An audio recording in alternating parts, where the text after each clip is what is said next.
जय हिंद दोस्तों। मैं भूपेन नामदेव। कैसे हो आप लोग? आशा करता हूँ आप लोग अच्छे होंगे।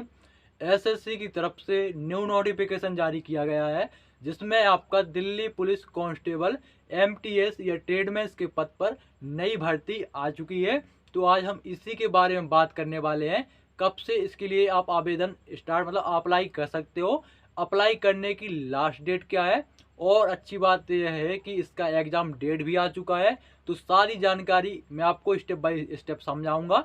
जैसे कि आपकी योग्यता क्या होनी चाहिए, आपकी उम्र सीमा क्या होनी चाहिए, कितने पद पर आपकी वैकेंसी आने वाली है, सिलेक्शन प्रोसेस में आपका क्या क्या रहेगा, रिटन एग्जाम में कितने विषय से प्रश्न पूछे जाएंगे, माइनस मार्किंग, ट्रेड टेस्ट में आपका क्या कराया जाएगा, आपकी सैलरी, आपका प्रमोशन। इसके अलावा अच्छी बात यह है कि किसी कैंडिडेट की अगर वो दिल्ली पुलिस कांस्टेबल जीडी के लिए अप्लाई नहीं कर पाता है और उसकी हाइट कम है, हाइट की वजह से अप्लाई नहीं कर पाता है, तो इसमें आपका हाइट नहीं नापा जाएगा, आपका फिजिकल टेस्ट नहीं होना है। तो समझते हैं इसकी दोस्तों भर्ती प्रक्रिया के बारे में। तो चलिए दोस्तों वीडियो स्टार्ट करते हैं। सबसे पहले हम बात करें इसकी ऑनलाइन डेट के बारे में कि कब से आप इसमें अप्लाई कर सकते हो। तो अप्लाई करने की जो डेट है वो है आपकी 10 अक्टूबर 2023, और अप्लाई करने की जो लास्ट डेट है वो है आपकी 31 अक्टूबर 2023। ठीक है ना, 10 अक्टूबर से 31 अक्टूबर तक आप अप्लाई कर सकते हैं। अब बात करें इस एग्जाम के लिए आपकी योग्यता क्या होनी चाहिए। तो सिंपल इसमें आपका 10वीं पास मांगा गया है, यानी मैट्रिक पास होनी चाहिए। ना तो आपका इसमें आईटी सर्टिफिकेट, ना कोई डिप्लोमा, ना कोई एक्सपीरियंस सर्टिफिकेट मांगा गया है। सिंपल आप 10वीं पास, कुछ नहीं और। ठीक है। बात करें आपकी उम्र सीमा के बारे में, तो आपकी उम्र 18 से 27 साल होना चाहिए। अगर आप ओबीसी कैंडिडेट हो तो 3 साल की छूट, अगर आप एससी एसटी कैंडिडेट हो तो 5 साल की छूट। बात करें कौन कौन से पद पर इसमें वैकेंसी निकलती है, मैं पहले ही बताया एमटीएस या ट्रेडमैन।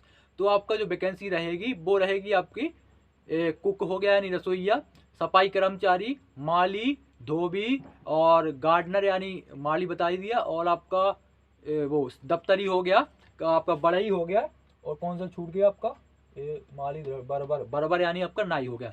तो आपका इतने पद पर आपकी वैकेंसी निकलने वाली है, और नंबर ऑफ पोस्ट कितनी रहेगी वो मैं आपको आगे बताऊंगा। तो बात करें आपकी एप्लीकेशन फीस के बारे में, तो अगर आप जर्नल, ओवेसी, ईडब्ल्यूएस कैंडिडेट हो तो 100 रुपये, अगर आप एससी एसटी या महिला उम्मीदवार हो तो 1 भी रुपये नहीं। ठीक है, मतलब नहीं लगना है। बात करें कितने पद पर आपकी ये वैकेंसी आएगी आई हुई है, तो जो आरटीआई के अनुसार जो पद हैं वो है आपके 888 पद। इसके अलावा आपकी वैकेंसी बढ़ भी सकती है। तो 888 पद में आपका जर्नल के हैं आपके 407 पद, ओबीसी के 274, ईडब्ल्यूएस के 88, और एससी के 58 और एसटी के 61। टोटल आपकी 888 पद पर यह वैकेंसी आ चुकी है। बात करें सिलेक्शन प्रोसेस के बारे में, तो सबसे पहले रिटन एग्जाम, फिर आपका ट्रेड टेस्ट, फिर आपका मेडिकल, मेडिकल के बाद में फिर आपका होगा इसमें डॉक्यूमेंट वेरिफिकेशन, और सबसे लास्ट में आपका फाइनल मेरिट। तो समझते हैं इसके एग्जाम पैटर्न के बारे में। तो आपका इसमें 3 विषय से प्रश्न पूछे जाते हैं। जीके जीएस करंट अफेयर्स से 50 प्रश्न, रीजनिंग से 25, मैथ्स से भी 25, टोटल आपके 100 प्रश्न इसमें रहेंगे, और टाइम मिलेगा 90 मिनट का। माइनस मार्किंग के बारे में बात करें तो माइनस मार्किंग इसमें नहीं होता है, बिल्कुल नहीं होता है। पेपर आपका सीबीटी कंप्यूटर बेस्ड टेस्ट आपसे कराया जाएगा, यानी ऑनलाइन आपका पेपर होगा। पेपर आपका लैंग्वेज हिंदी या इंग्लिश, जो आपको अच्छा लगे वो इसमें चुन सकते हैं। एग्जाम डेट के बारे में बात करें तो दिल्ली पुलिस कांस्टेबल जीडी का जो एग्जाम होगा वो दिसंबर 2023 में होगा। दिल्ली पुलिस कांस्टेबल एमटीएस ट्रेडमेंस का जो आपका एग्जाम होगा वो फरवरी 2024 में होगा।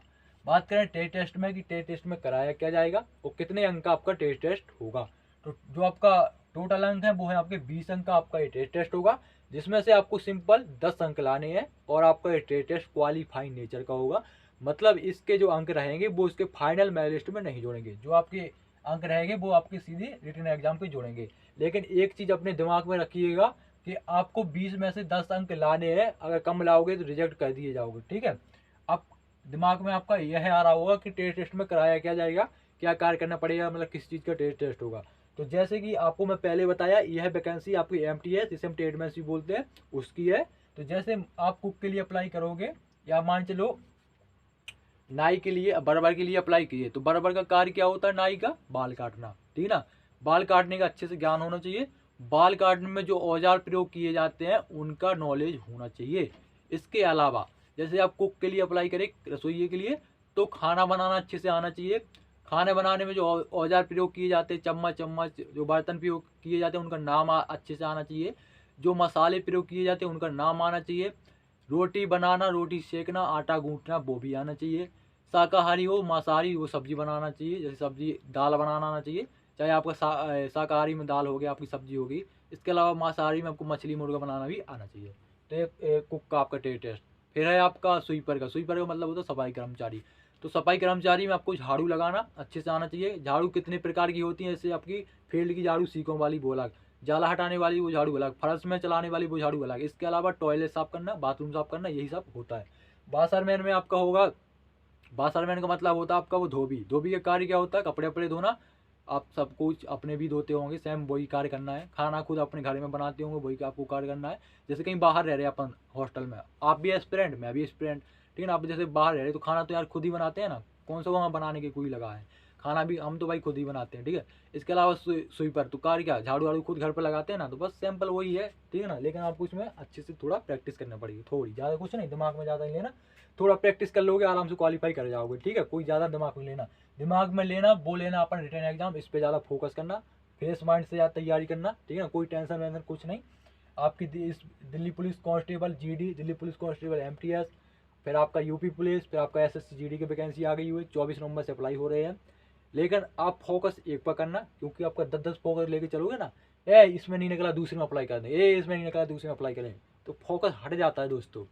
आप दिल्ली पुलिस कांस्टेबल में अप्लाई करिए, फोकस उस पर करिए, अच्छे से अच्छी मेहनत करिए दोस्तों, ठीक है ना। यहाँ वहाँ जाना छोड़ दीजिए।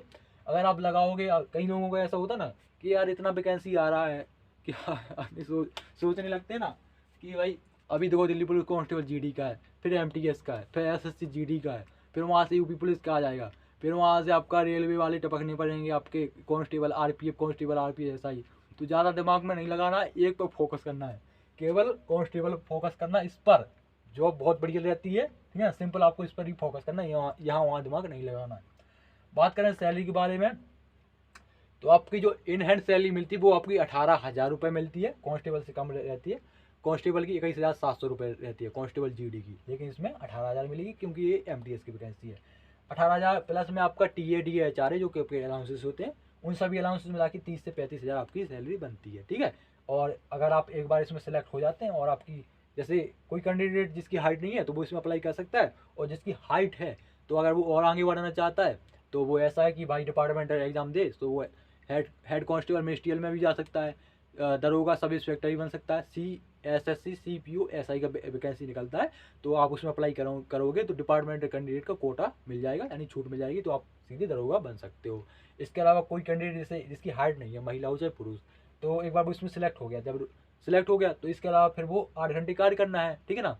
तो आपको छूट भी मिल जाएगी, मतलब तैयारी करने का, आप तैयारी करते रहो वहीं 8 घंटे कार्य के अलावा, तो फिर जो आपकी पसंद की जॉब हो, ठीक है ना, फिर आप उसमें चले जाओ। तो एक बार कोई सी भी जॉब ले लो, जब रुपये आने लगे दिमाग से यार फिर कोई सी जॉब ले लो। तो यही रहता है फंडामेंटल, ज़्यादा चक्कर में नहीं पड़ना चाहिए कि नहीं हम तो उसी में ही निकलेंगे, पहले वही निकलना चाहिए, फिर ही हम वही बड़ी, मतलब सोचते हैं बड़ी जॉब चाहिए हमें और कोई छोटी मोटी नहीं करेंगे। दिमाग से चलिए, क्योंकि बेरोजगारी बहुत ज़्यादा है। दिमाग यह लगाइए कि एक बार इसमें सेलेक्ट हो गए, ठीक है ना, रुपये आ रहे हैं, तैयारी माइंड फ्रेश से हो रही है, ठीक है ना, और आराम से फिर कोई वैकेंसी निकली, जल्दी से उसमें फार्म डाला, उसमें निकल गए, बस क्या है, सीधे सा काम है। तो ये था कुछ जानकारी, कुछ गलती हुई हो, कुछ डाउट हो तो कमेंट बॉक्स में जरूर करिए, गलती हो तो भी करिएगा, तो आपका जो प्रॉब्लम होगा वो सॉल्व करेंगे। वीडियो कैसा लगा जरूर बताना, और दोस्तों सपोर्ट करें। मिलते किसी नई जानकारी के साथ, तब तक के लिए जय हिंद जय भारत।